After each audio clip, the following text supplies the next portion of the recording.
Today we've been joined by very special individuals, skill-wise, cricket savviness, mental sharpness, handling pressure, taking to the opposition at the bigger stage. Even the toughest of critics will be convinced he is one of the greatest players to have ever walked in the planet. He is none other than Aravinda De Silva. Thank you very much, Aravinda, for accepting my invitation to feature on the show today. You have been a part of a lot of tough assignments as a player for Sri Lanka cricket, but nothing gets more tougher than at this point of time, reviving Sri Lanka cricket at tough times like this. How did this technical advisory committee to Ministry of Youth and Sports was appointed? Well, as you know, I've always enjoyed a challenge, and I've been on the board and in numerous committees over the last few years. But I think this particular instance, I felt that Sri Lanka really needed this help because we see not many senior players remaining in the national side to really guide the youngsters, and also understanding what really is required at the grassroots levels to keep a long-term plan going would be something which I want to try and put in place with the committee. What are the specific roles and responsibilities that have been assigned to you as a chairman and the members, Roshan Mahanama, Muttaya Muralidharan and Kumar Sangakkara? Well, actually the mandate was purely on cricket matters, and I think as you know, that's where our expertise lie. So basically what we want to try and do is to understand exactly what really is needed to be fixed at the grassroots levels, and also going all the way up to the national level. It's a structure which has been there for a long time. I think with time things keep changing. I think that is something where we had really not focused on. When things keep changing, we've got to keep up with the times. So there are certain things. I feel that there are a lot of things which we have done right in the past, but we need to improve on those. So to understand really those particular areas and make sure we get the right mixture into the existing structure is what I think we should be looking at doing. Domestic competition is one of the questions in Sri Lanka at this point of time. When we look at all the test playing nations, you have 4-day competitions being staged, but Sri Lanka, it's still we are within the 3-day competitions. That is one of the issues that has been spoken of. And then the constitution of Sri Lanka cricket. As a committee, are you being involved in any of the changes that you are planning on making to these two parts? We definitely will make certain suggestions because we feel this provincial tournament, we have been trying to implement this, I think, since 2003. As soon as I finished playing for Sri Lanka, I was brought in as vice president the following year. So there was a proposal which I prepared at the time, developing 5 provinces to take over as the national tournament. So that carried on, and then I think Mahila took it again towards the latter part of 2014 or 15. But it is something which they really probably didn't believe in or didn't want to implement, mainly because they felt that they needed to protect the clubs and the club cricket. But I think club cricket is also very important because that is something which has given Sri Lanka the foundation immediately after school cricket. The players need that club structure because otherwise they will not get any opportunities. So we never wanted to do away with the club system, which I think is very essential, and there is some sort of affiliation for the cricketers to be involved with a certain club. So I guess people probably didn't realize the value of clubbing some of these clubs into some of these provinces and making it something which is of more quality sort of cricket at the higher level. And if you take even the Australian structure, you would see the state sides.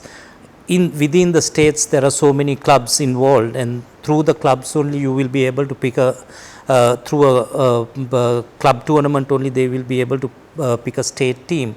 So similarly, I think that is something which even in 2003 I was really focusing on, but I'm sure now it has really sunk into most of the people and they have bought the idea to a certain extent.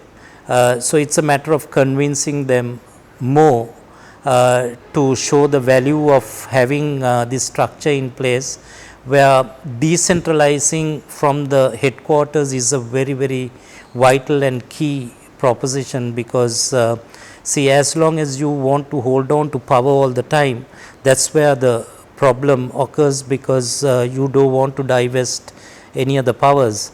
So I guess by doing that you create more centers, 5 specialized centers to handle cricket from those centers and look after the real grassroots levels, and that's what I think. But of course they will have control of the provinces, and by decentralizing and having good people in those provinces would provide much more opportunities for our youngsters. When it comes to provincial stage, are you talking about getting people, players involved from demographically from those areas, or spreading players even who are in Colombo to those areas? Not necessarily. I think Sri Lanka is such a small place.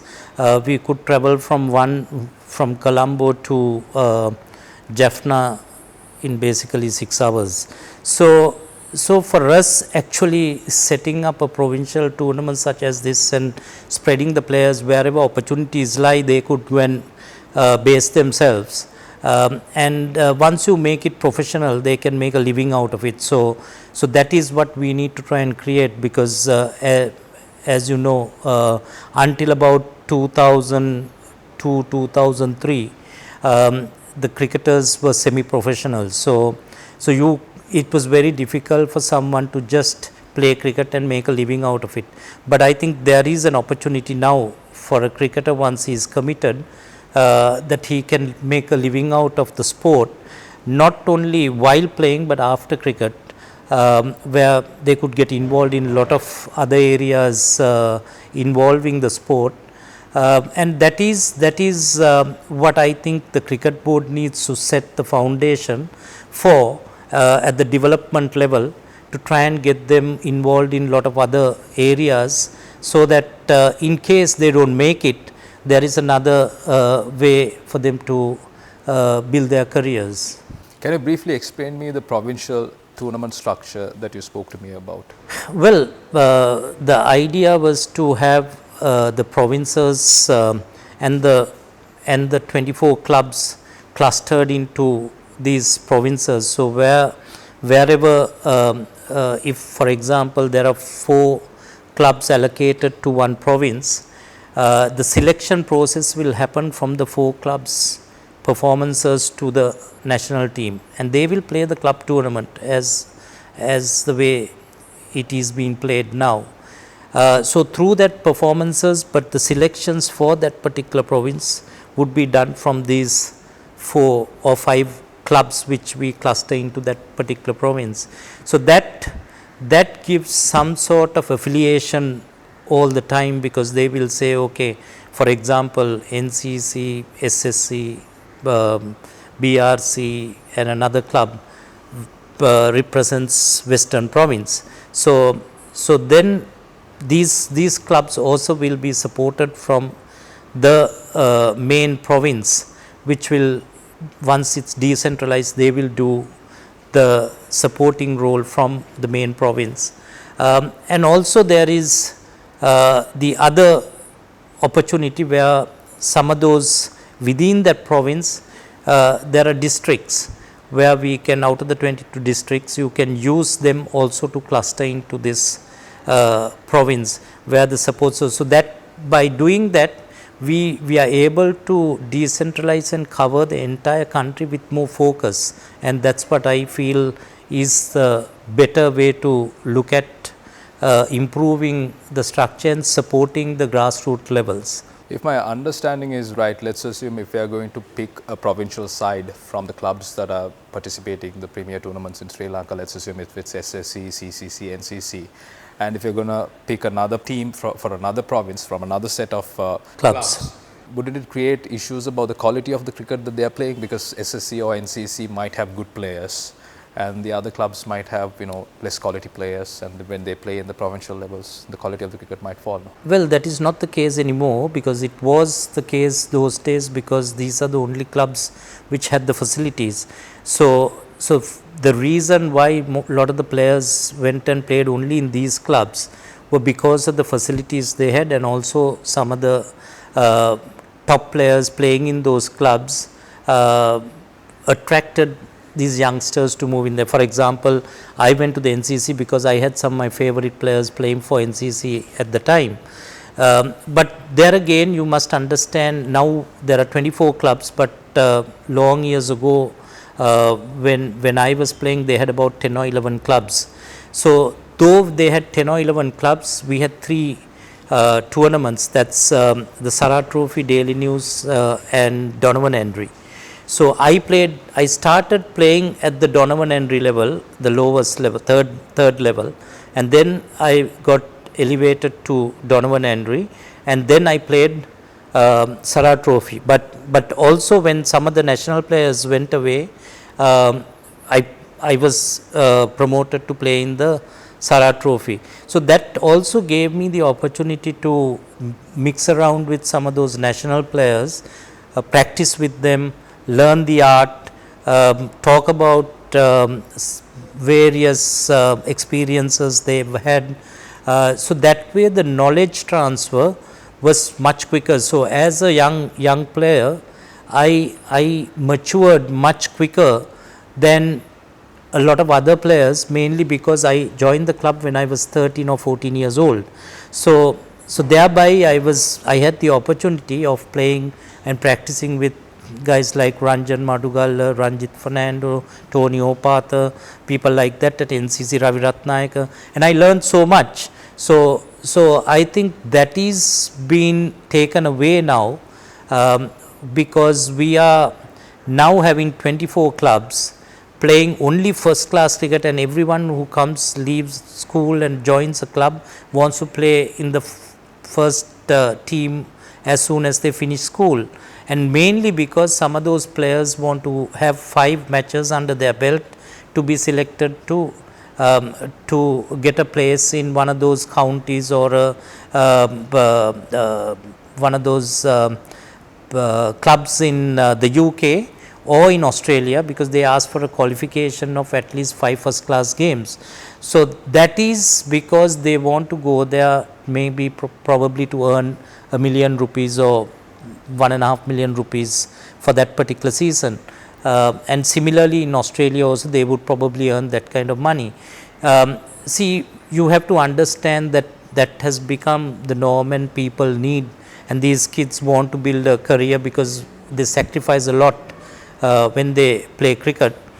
So therefore that is the very reason why they try to come and play, get 5 first class matches and try and, so we have to try and work out a method where we build our first class structure in such a way that we look after these cricketers, and even if you make 1 million rupees and another $1 million in during the Australian season, that's only 2 million rupees, which is about $10,000, which I'm sure the cricket board can allocate for 120 players, which is about 1.5 or 2 million. Even if you take 200 cricketers, the top cricketers, it's $3 million, and I think even at $15,000 per person. So that sort of budget should be allocated to retain these players locally and to try and support them, because I feel that just take me for example, when I got to my after my O levels, when I got to my A levels, I had to make a decision because I got picked to tour the UK with the national team. So at that point I had to make a decision whether I was going to do my A levels or whether to go on that particular tour. So fortunately, my father asked me, what do you want to do? And my obvious reply was to say, I want to go on the tour. And my mother was furious, but so I said, though I missed this year, I will definitely try and cover up the next year and make sure I do my A levels. But went on the tour. Luckily, I performed well, came back, and then I started doing my lessons in the night after practices, because we continued our national training and all that. So 8:39 I used to attend classes and finish at 11:30 in the night. So I continued for another year, and then just before the exam again, I got picked to go to Australia. So then I missed that opportunity. But fortunately for me, I just kept on playing cricket, and just imagine if someone couldn't make it, their careers would have ended there. So I think that is where, if you look at school cricket, we have about 28 to 30,000 kids playing cricket from about the age of under 13 all the way up. But when you get to the under 19 level, there is about only about 9,000 players. So basically, 2/3 drop off by then, and the reason being that they have to make certain decisions along the way, and they feel that they should build a career in another area. So that is something which we need to identify at a young age, and when we identify the talent, we need to try and support it, protect it, and then also support at a certain level. At a certain point, we need to make sure that we get them to continue their education as well as their cricket. So to do that, we need to have a setup in place where you create like a cricket university sort of thing, where they can do their practices, training, and play cricket, and then in the evenings they need to continue their studies. And now with the online facilities, it becomes so much easier, and those are things which we really want to focus on, because we see those are the changes from our time to the present day. So these are the areas which I think we need to really focus on. And also another reason is lot of school cricket, I feel that parents get too involved, and doesn't really give the person with the right talent the opportunity, and that is something which I am really against, because some of these parents put a lot of pressure to get them to play in certain big matches and things like that, because this one opportunity you get when they are under 19. I can understand the parents being so excited about it, but they are doing so much harm to the game as well as to the child, because at that stage there are good players who might not get the opportunity. So we need to create another path. Even if that happens, we need to create another path for those kids to come through, the talented kids to come through a district and a provincial system, where they will also get a fair chance all the way towards the national team selection. So those are things which through experiences I have seen. So we need to try and do those structures in place to make sure that we get the best and the talented players right through and support them right to the top. Aravinda, you spoke about the provincial structure. Will it be a 4-day tournament? Well, obviously, there will be a 4-day tournament. Then you will have a T20, you will have a 1-day tournament. Just all three formats, what they will have to play at international level, because that's important for them to play at the highest competitive level, the formats they are going to play internationally. This provincial tournament will be the primary domestic tournament in Sri Lanka. So how would you classify first class cricket in Sri Lanka then? Well, that is something which we will have to sit and work out, talk to the cricket board also, and the committee will decide how you want to do it, whether you want to do it straight away or over a period of time, or how. I think those are things, those are the little nitty-gritty things you need to try and streamline. What is the closest time period that you are forcing in terms of conducting the provincial tournaments? Well, we want to try and do it as soon as possible. There is one in place, so we want to elaborate on it. And then I think Sri Lanka Premier League was something which happened recently.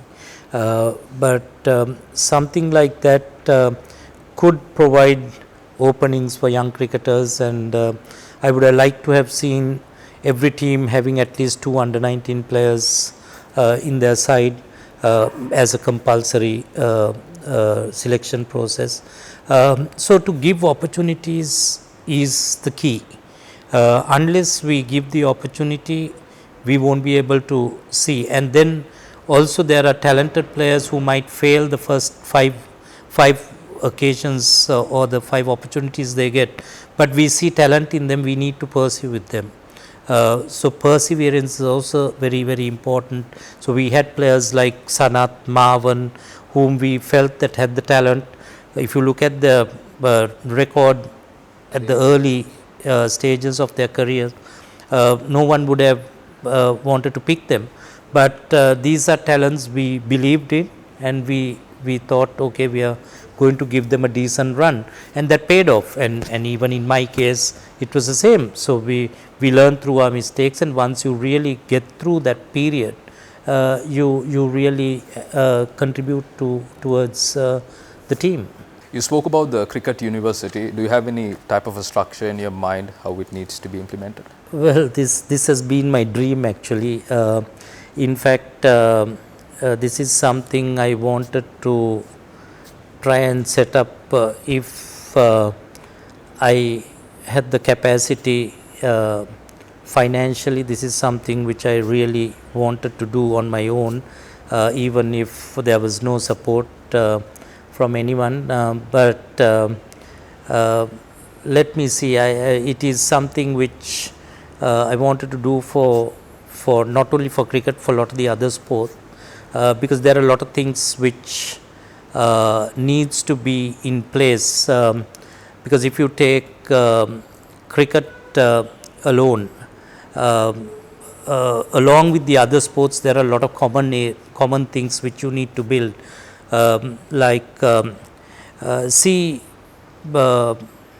It's not, when you say supporting infrastructure, it's not purely brick and mortar. I think that is the wrong impression everyone has.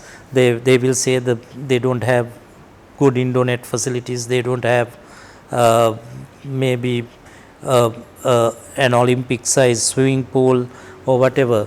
But my thing is that we need to build the human resource. That is the key. We should have the right people handling the job, the right person handling the job anywhere we need to focus on. So the sports university, when you talk about, it is a lot to do with research, looking at the data, because data is something which I don't think we use enough to understand and develop most of the athletes, and then also training the trainers, the coaches. I think coach education is one area which we really want to focus on, because a lot of the careers for ex-cricketers could be built in this area, because the experience they gain from playing first class cricket can be really put into practice once you finish your career. Because today I sit and talk here because of the experiences I've had, but I had to learn all that along the way by doing mistakes. So what we should try and do is, from our mistakes, we need to try and educate the youngsters and not forget that these kids are the same when we were that age. So that is something a coach needs to understand, because coaches sometimes get agitated and angry when a kid makes a mistake. But for me, that is the best thing, because he learns it at that age. So because we have done the same mistakes, we play brash shots, get out, and then we regret. But over a period of time, we learn, okay, how to adjust, how to play in certain conditions. So things like that, I think it's a learning process for those kids. But if you can get them to learn early, that is the key. Because now that we have 3 formats of cricket, cricket careers have been shortened. Not many people go on till 40 years playing cricket. So their careers finish around 33, 34. So if a player matures around 26, 27 years, their playing span is only about 6 years with proper experience. Whereas if you get a player coming in at 19, mature player, he's got a almost a 10, 12 year horizon to do well for the entire country, because with experience you can really make a change for the entire team. When you spoke about the Cricket University, one thing that came to my mind is the brain center that Sri Lanka Cricket is operating. Now, you are the chairman of the Technical Advisory Committee to the Ministry of Youth and Sports. Did you put this particular concept of creating a cricket university to this proposal? Well, brain center I started when I was at the cricket board couple of years ago, when with Tilanga I told him that this is something which we really need, and that we should start this. Actually, I had a lot more plans with the brain center to be done, but then once we moved out, of course I really don't know what has been done from there. So this is what I've been talking about, because data is something which you need to do research, you need to have biomechanics to really understand injury prevention, and also you see a lot of the players getting injured and having recurring injuries, and that also I have my own experience, because I used to have a groin injury so often, and for a long time, and I used to take hydrocortisone every time it became so painful, and then I used to play so many games after hydrocortisone injections. So one day I myself found out that one of my legs was slightly short and I was tilted towards the right side a little bit. And then when I mentioned it to one of the doctors, he measured my leg and then he said that the right leg was 1 3/4 inches shorter. So that the very next tour to New Zealand, I went and saw a specialist, and then he gave adjustment to my right shoe with a heel, and then also some orthotics to do the adjustment. And so that really gave me the opportunity to continue playing for a little bit longer. So I still wear it, and that is what helped me to prolong my career.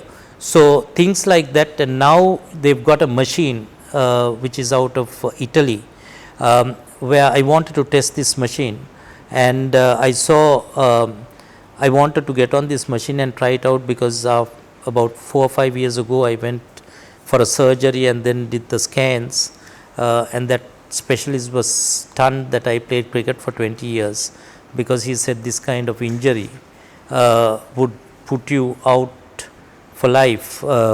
But see, that's why you got to be mentally, and also he said that I shouldn't have been doing too much running. But that again, if that fear was there in my mind, I wouldn't have done the amount of running I did when I was playing, and the kind of training I used to do was purely doing a lot of long distance running. But those are things which I again feel that even for the medical teams to understand that even with pain, you need to cross some of those pain barriers. So we need to get used to it and not allow players to just stop at a certain time when there's pain. I think sometimes the mind can really push you through some of those pain barriers. So if I was worried about this, if I knew about it, I would have been worried.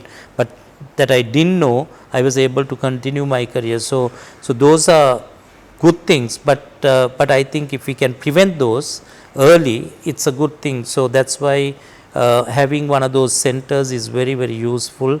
So on this machine, what it does is that you get on that machine, and so I wanted to try it. I ran without my shoes, and you have to do it only for 30 seconds.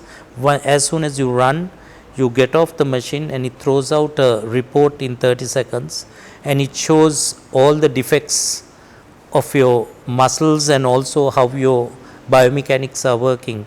So it helps you to develop and work on certain muscles to strengthen and also prevent injuries. So these kind of things should be there for our national, not only cricket, for other sport as well, because these are the kind of things I feel that we should invest in, not putting up Indonet to please someone and or a Matin wicket to please someone.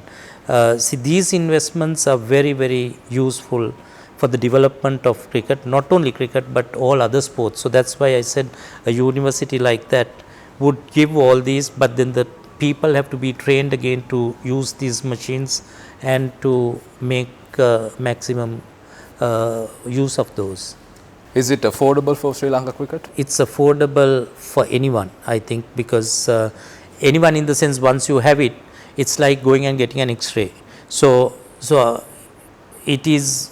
I think the cost was only about $70,000 for that entire unit, and they had about 3 or 4 machines which came to about $300,000. So that is about a 50 million rupee investment. In the long term, is, I think, is something which is very, very useful for a center. I guess that's a learning that we could take out of the injuries that we saw in South Africa. Exactly, because those injuries, the thing is that those, if you have a center here with a chap based in Sri Lanka monitoring, because now we have a player monitoring system.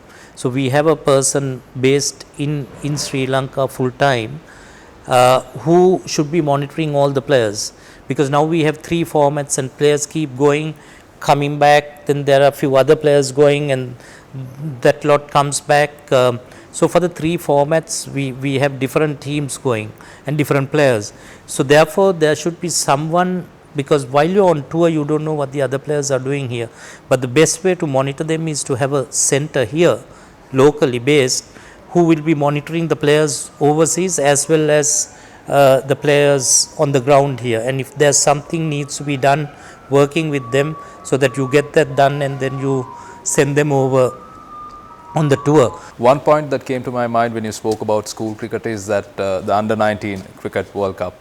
Now the closest that we have come to win a Under-19 Cricket World Cup was back in 2000 when we were the runners-up. Thereafter in 2016, if I'm not mistaken, we went to the semi-finals. I believe Under-19 cricketers should be groomed from the young age, but I don't think Sri Lanka has Under-16, Under-18, Under-17 national teams at this point of time. What is your suggestion in terms of getting our players to that level at a young age? Yeah, that is an age group which is very, very close to my heart, and even when I was asked to come and help, I said I'll take over the Under-19 consultant coach job, because that is where I feel that we need to really focus on. And in fact, while I was at the board, so many instances I in fact told Mahila that coming and taking over the Under-19 team. That's where I feel that we should have the best coaches, the best knowledge should be passed on at that age group. So and then put the basics right. Once the foundation is right, it becomes very much easier at the development level, the A team and the national team level. So that is an area which we want to focus very much on. That's why I said from the school cricket, we need to communicate better and then liaise better to try and get these cricketers, because I did a program called Coca-Cola Pathway for a long time, for almost 10 years, and the main focus was this under 19 World Cup squad, because it happens once in 2 years.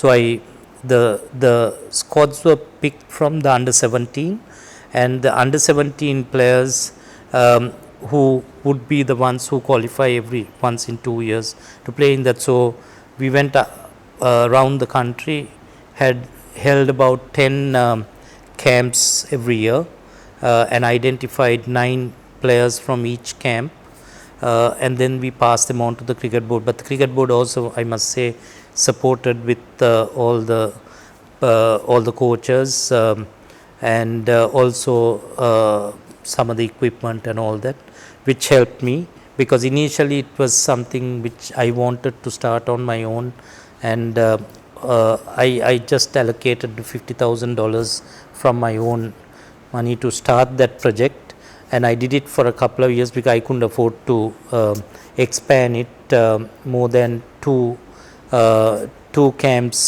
for the year.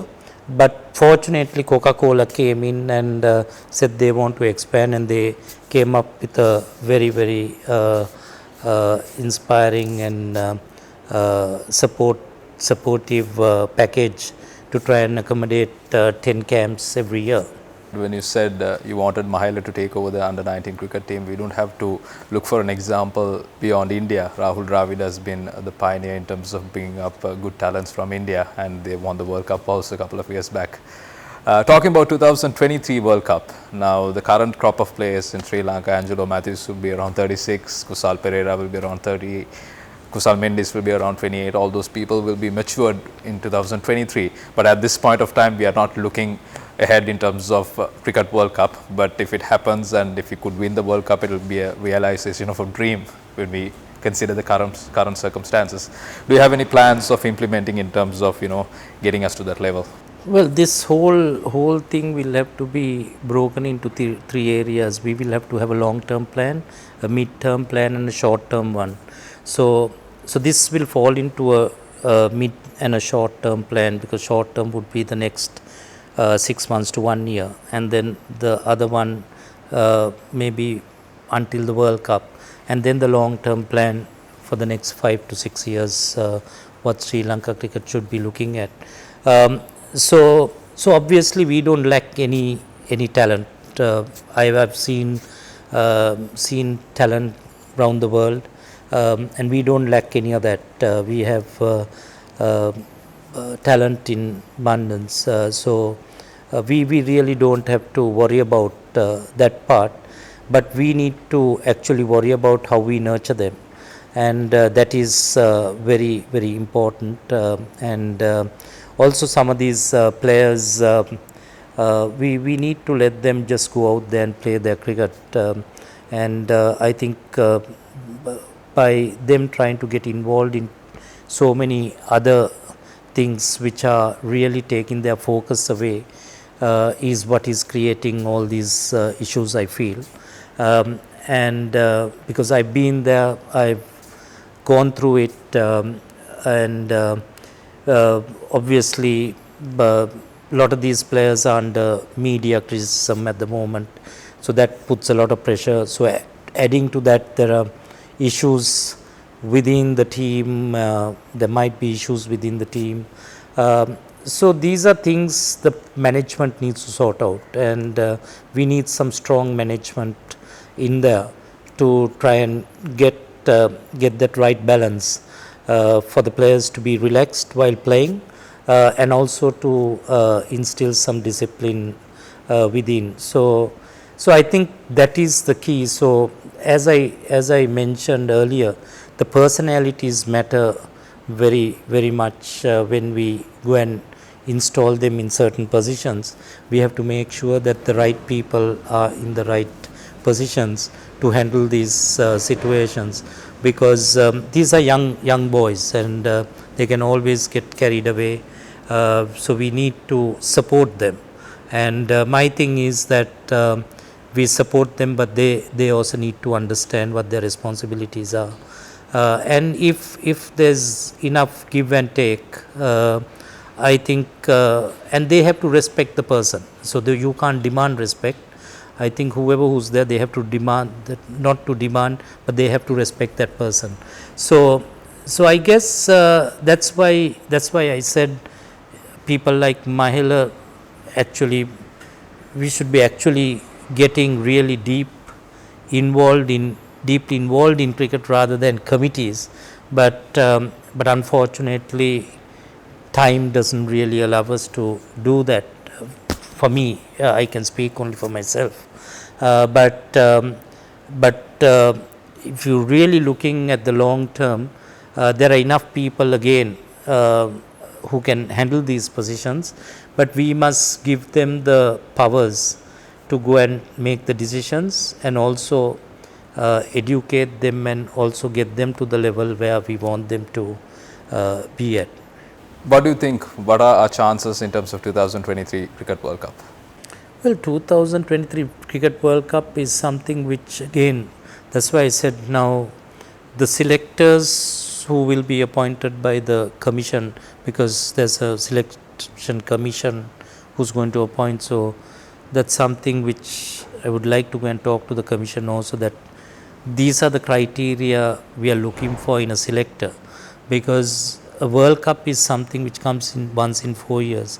So unless you plan ahead, you have a strategy in place, you need to find out where you're going to play these matches, what sort of combinations you will need, and what are the strengths we have. So work around the strengths, and unless you plan and strategize what is the game plan we are going to have, and the captain and the coach needs to be part of that plan, it is going to be very difficult. So these are areas where you have to have very specialized people to understand and work with all these the management, the captain, and communication is very important with players, so that they don't lose confidence, they don't lose belief in the selectors.